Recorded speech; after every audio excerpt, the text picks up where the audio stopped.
आप देख रहे हैं सिटी न्यूज झारखंड।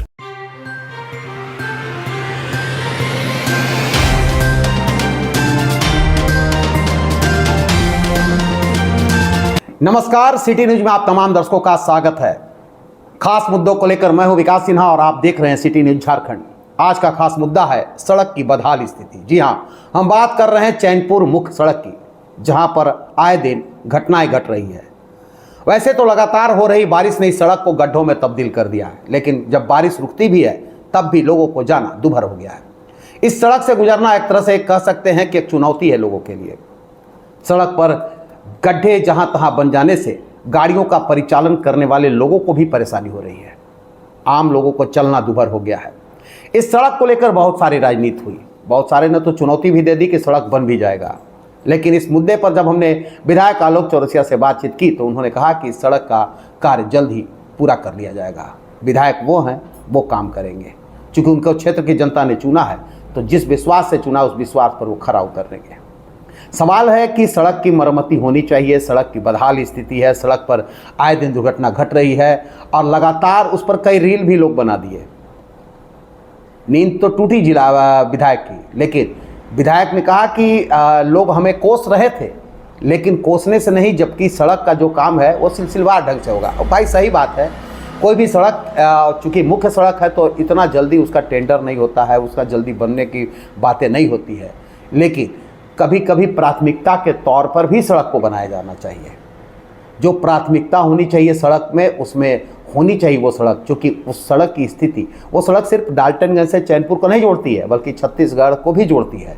और लगातार उस सड़क से प्रतिदिन हजारों गाड़ियां गुजरती है। बड़े बड़े ट्रक हो या टेलर हो, इस पथ से गुजरते हैं और सबको परेशानी हो रही है। सड़क की बदहाल स्थिति, वैसे तो बरसात इस तरह की हुई पलामू में कि लगभग सड़क की स्थिति बदहाल हो गई है। लेकिन हम बात करेंगे सबसे ज़्यादा जो है वो चैनपुर मुख्य और डाल्टनगंज बीच वाली जो सड़क है, जो थाना से पहले पड़ता है, वो सड़क की स्थिति बहुत बद से बदतर है। उस सड़क से गुजरना लोगों के लिए चुनौती बना हुआ है।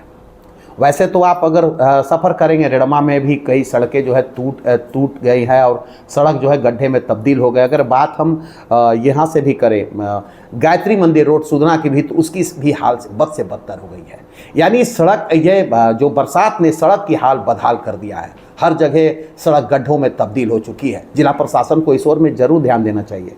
सड़क पर फिलहाल अगर टेंडर नहीं होता है तो कम से कम उसमें मरम्मती का काम हो जाए, जगह गड्ढे जो हुए भर जाए, ये ज़रूरी है। लेकिन लोगों को तो परेशानी हो रही है। इस परेशानी पर यहाँ की जनता ने अलग अलग राय दिया।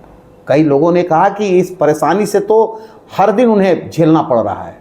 सड़क गड्ढे में तब्दील हो चुकी है, आने जाने में लोगों को परेशानी हो रही है, स्कूली बच्चों को दिक्कत हो रही है, उस पथ से गुजरने में गाड़ी चलाने वाले, 2 चकिया वाहन हो, 4 चकिया वाहन हो, सबको परेशानी हो रही है। इतना गलीच हो जाता है ना, पानी आने के बाद बहुत बार एक्सीडेंट होता है। और गर्दा जब डालने वाला भी आता है, उन लोग को बोलते तो कहता है कि हम लोग को जितना मिला हुआ है उतने न डालेंगे। नहीं, हम लोग से तो हो नहीं पाता है। ठेकेदार लोग झगड़ा झगड़ी करने लगता है। ये रोड का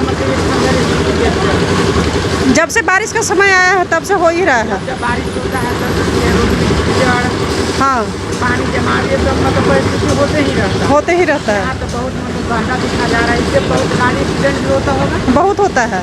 हम लोग तो कितना को उठा के बिठाते हैं, हॉस्पिटल भेजते हैं। हॉस्पिटल यहाँ से जाने में बहुत दिक्कत होता होगा। बहुत दिक्कत है।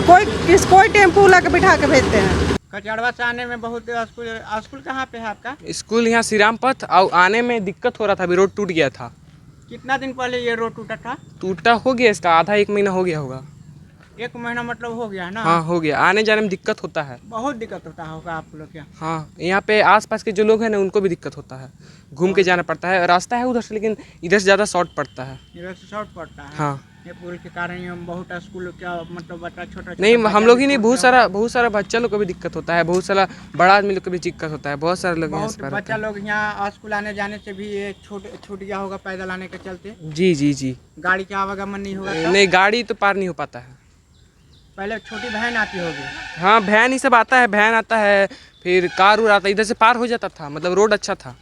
जब से ये पुल टूटी है तब से मतलब नहीं हो पा रहा है। फिलहाल विधायक ने कहा कि अगर जनता ने उन्हें भरोसा के साथ चुना है तो वो सड़क की मरम्मती जरूर कराएंगे। अब देखना है, आप सबसे पहले देखिए कि विधायक जी ने क्या कहा। ये विधायक आलोक चौरसिया डाल्टनगंज विधानसभा के विधायक है, इन्होंने कहा कि सड़क मरम्मती जल्द होगी। देखिए, सबसे बड़ी बात है कि जो सड़क आज पिछले 3 वर्षों से 2.5 वर्षों से जो लंबित पड़ा हुआ है, वो उसका पूरा प्रक्रिया जो होता है, एक जनप्रतिनिधि होने के नाते जो हमारा दायित्व है, उस दायित्व को हम लोग मजबूती से निर्वहन करते हुए उसका जो प्रक्रिया होता है उसे हम लोग राज्य सरकार तक पहुंचाने के काम किए हैं। आज बड़ा दुर्भाग्य है कि राज्य सरकार आज कान में तेल डाल के आराम से सोई हुई है और यहाँ पे कहीं ना कहीं भारतीय जनता पार्टी के विधायक और भारतीय जनता पार्टी के सांसद रहने के चलते अपेक्षा रूपी कार्य यहाँ पे हो रहा है। आप देख रहे हैं और क्षेत्रों में सड़क सरकार बना रही है, लेकिन हम लोग के क्षेत्र में सौतेला व्यवहार करते हुए आप इस कार्य को सरकार करने के काम कर रही है। इसके लिए हम लोगों ने सदन में, इसके लिए हम लोगों ने सरकार के पास कई बार चिट्ठी के माध्यम से, कई बार मौखिक माध्यम से कि हम लोग का एक सड़क जर्जर है।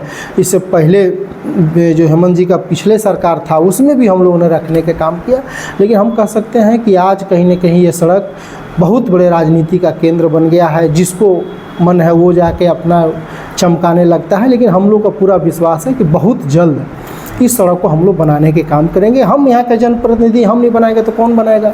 हम यहाँ के करता धरता है, जनता हमको चुनी है, तो हमारा दायित्व है कि हम इसको ज़रूर, और आज भी मैं आपके चैनल के माध्यम से पूरे चैनपुर वासियों और इस सड़क पे आने वाले जितने हमारे दूसरे क्षेत्र से भी जो राहगीर आते हैं, मैं उनके लिए कहना चाहता हूँ कि ये सड़क कहीं ना कहीं राजनीति का शिकार हुआ है और आज कहीं ना कहीं राजनीति और सरकार के सौतेला व्यवहार की वजह से ये सड़क का धरातल पर नहीं उतर पा रहा है। और नहीं तो आज कोई बड़ा चीज़ नहीं है। 114 करोड़ की योजना कोयल पुल से लेकर चैनपुर होते हुए लोहर सिमी होते हुए बेड़वा भंडी तक योजना स्वीकृत है और ये योजना में कहीं ना कहीं सरकार अगर चाहती तो सरकार के लिए कुछ नहीं, आज कल करे कैबिनेट में करके उसको प्रकाशित करने के काम की ज़रूरत है। हमें अभी बीच में भी हम रांची गए थे तो हम सेक्रेटरी से और सरकार से मुलाकात भी करने के काम किए थे और बात भी, और चलते विधानसभा सत्र जो अभी चल रहा था जिसमें अचानक गुरुजी के निधन के बाद सत्र को स्थगित कर दिया, उसमें भी हम लोगों ने क्वेश्चन के माध्यम से सरकार से जवाब तलब करने का हम लोगों ने रखा था। और हमें पूरा विश्वास है, आज के कुछ दिन पहले हमारी सेक्रेटरी से बात हुआ था सुनील कुमार से, तो उन्होंने कहा कि बहुत जल्द इसको कैबिनेट में लाकर हम लोग पारित करने वाले हैं। और अभी कुछ इसका मरम्मती निकला हुआ है, जो सड़क के जो बीच में कहीं गड्ढा जो है उस सब मरम्मती के रूप से उसको हम लोग विकसित करने का काम कर रहे हैं। और हमें पूरा विश्वास है कि जनता हमें जिम्मेवारी दिया है और हमारा कर्तव्य है कि इसको पूरा करें। कौन राजनीति कर रहा है उससे हमको मतलब नहीं है, हमारा जो कर्तव्य है उसको हम पूरा करने का काम करेंगे। मेरा बस एक ही कहना है कि जनता, विधायक चाहे जो भी बोले, लेकिन सड़क की स्थिति तो बदहाल है। इस ओर जिला प्रशासन को भी थोड़ी सी ध्यान देनी चाहिए। ठीक है, टेंडर बाद में होगी विधायक जी, टेंडर बाद में होगी, सड़क की मरम्मती आप कब कराएंगे वो तो बात की चीज़ है, लेकिन जिला प्रशासन को फिलहाल में उस सड़क में, या विधायक को भी फिलहाल में उस सड़क पर कम से कम भरवा देना चाहिए। जहाँ तहाँ जो गड्ढे उसको भरवा करके मरम्मती करा देना चाहिए, ताकि स्कूली बच्चों के साथ साथ आम जनजीवन को इस पर कोई असर न पड़े और लोग आसानी से आ जा सके। ठीक है, सड़क बाद में बनेगी, लेकिन फिलहाल में उसकी मरम्मती होनी चाहिए। हम फिर मिलेंगे किसी मुद्दों को लेकर, तब तक के लिए नमस्कार।